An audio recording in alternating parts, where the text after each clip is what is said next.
Komisi 8 DPR dalam masa reses persidangan kelima mengunjungi Pondok Pesantren Al-Qodiri 1 di Jember, Jawa Timur, Senin 1 Agustus. Ketua Komisi 8 Yandri Susanto mengatakan kunjungan ini merupakan bentuk pengawasan terhadap lembaga penyelenggara pendidikan agama Islam. Pada kunjungan ini, anggota Komisi 8 mengecek kurikulum, cara pengajaran, dan interaksi antara pengajar dan santri.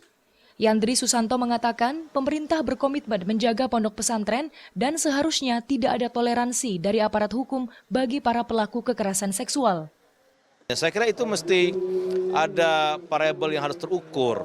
Nah, kalau itu kita lakukan, mungkin tindakan preventif bisa kita lakukan untuk menghindari kejadian-kejadian yang tidak kita inginkan tadi. Tapi jangan sampai kejadian itu mengeneralisir seolah-olah pesantren begitu, tidak.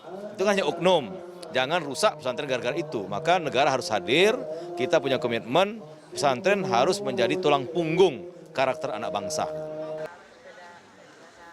Pengurus Pondok Pesantren Al-Qodiri 1 Jember mengatakan, selain lewat pendidikan, akhlak dan moral juga harus ditekankan pada semua warga Ponpes, mulai pengajar, pengasuh, dan murid. Semua aktivitas di Ponpes ini pun dilakukan secara terbuka. Tidak boleh ada hal-hal yang sifatnya itu hanya individu, jadi harus terbuka. Sebagaimana yang terjadi di salah satu pesantren yang kemarin viral itu kan, dia melakukan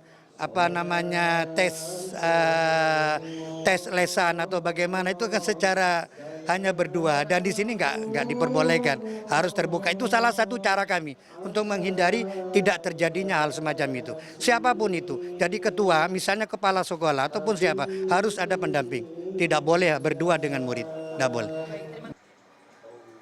Komisi 8 DPR menambahkan pentingnya peningkatan perhatian pemerintah kepada Ponpes baik dari sisi anggaran, kebijakan, dan sarana prasarana.